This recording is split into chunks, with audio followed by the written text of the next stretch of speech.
नमस्कार. मी प्राध्यापक रामदास लाड आपणा सर्वांचं या यूट्यूब चॅनलमध्ये स्वागत करतो. MAH, BBA, BCA, CET 2026 अर्ज भरण्याची शेवटची तारीख आणि संपूर्ण माहिती आपण ह्या व्हिडिओमध्ये पाहणार आहोत. नमस्कार मित्रांनो, तुम्हाला 12वी नंतर मॅनेजमेंट किंवा कम्प्युटर ॲप्लिकेशन किंवा IT क्षेत्रात करिअर करायचं आहे का? तुम्हाला BBA, BCA, BMS किंवा BBM ला ॲडमिशन घ्यायचं आहे का? तर आजचा हा व्हिडिओ तुमच्यासाठी खूप महत्त्वाचा आहे.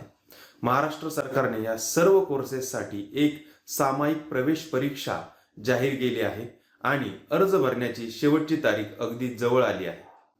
आजच्या व्हिडिओमध्ये आपण पाहणार आहोत परीक्षेच्या तारखा, त्याची पात्रता आणि पेपर पॅटर्न कसा असणार आहे. चला तर मग सुरू करूया. परीक्षा आणि बदल. सर्वात आधी एक महत्त्वाची गोष्ट लक्षात घ्या.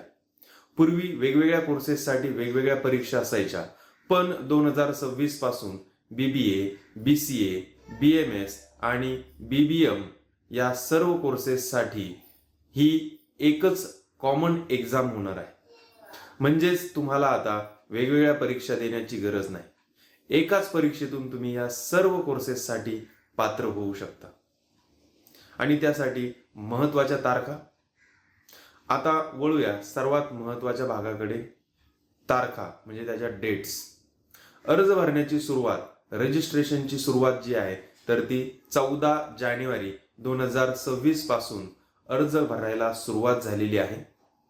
अर्ज भरण्याची शेवटची तारीख, मित्रांनो लक्ष द्या, अर्ज भरण्याची शेवटची तारीख 16 फेब्रुवारी 2026 आहे.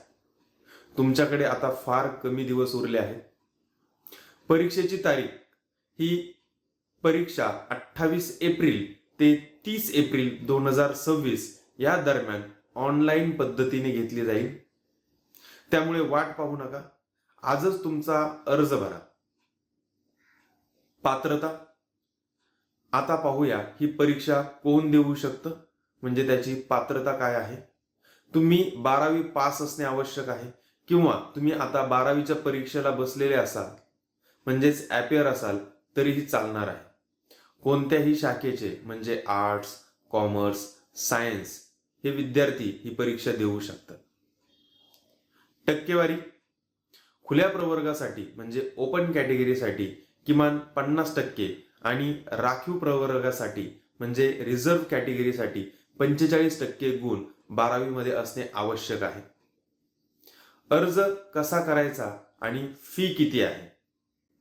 अर्ज करण्यासाठी तुम्हाला cetcell.mahacet.org या अधिकृत वेबसाईटवर जावं लागेल. फी खुल्या प्रवर्गासाठी म्हणजे ओपन कॅटेगरीसाठी साधारणतः 1000 रुपये आणि राखीव प्रवर्गासाठी म्हणजेच रिझर्व्ह कॅटेगरीसाठी 800 रुपये इतकी फी आहे. परीक्षेचे स्वरूप म्हणजेच एक्झाम पॅटर्न. परीक्षेचा अभ्यास करताना हे 4 विषय पक्के करा. इंग्लिश लँग्वेज, रिझनिंग म्हणजे तर्कशास्त्र, जनरल नॉलेज म्हणजे सामान्य ज्ञान, कम्प्युटर बेसिक्स, अशा एकूण 4 विषयांचा याच्यामध्ये समावेश आहे. एकूण 100 मार्काची परीक्षा असेल आणि यासाठी तुम्हाला 90 मिनिटाचा वेळ मिळेल. निगेटिव्ह मार्किंग नाही, ही आपल्यासाठी आनंदाची गोष्ट आहे. मित्रांनो, शेवटच्या तारखेची वाट पाहू नका. साईट हँग होऊ शकते, म्हणून लवकरात लवकर अर्ज करा. अर्ज करण्याची लिंक खाली डिस्क्रिप्शन बॉक्समध्ये दिली आहे. जर तुम्हाला काही शंका असतील तर खाली कमेंट बॉक्समध्ये नक्की विचारा. हा व्हिडिओ तुमच्या 12वीतल्या मित्रमैत्रिणींसोबत नक्की शेअर करा. अशाच शैक्षणिक अपडेट्ससाठी आपल्या चॅनलला सबस्क्राईब करायला विसरू नका. धन्यवाद.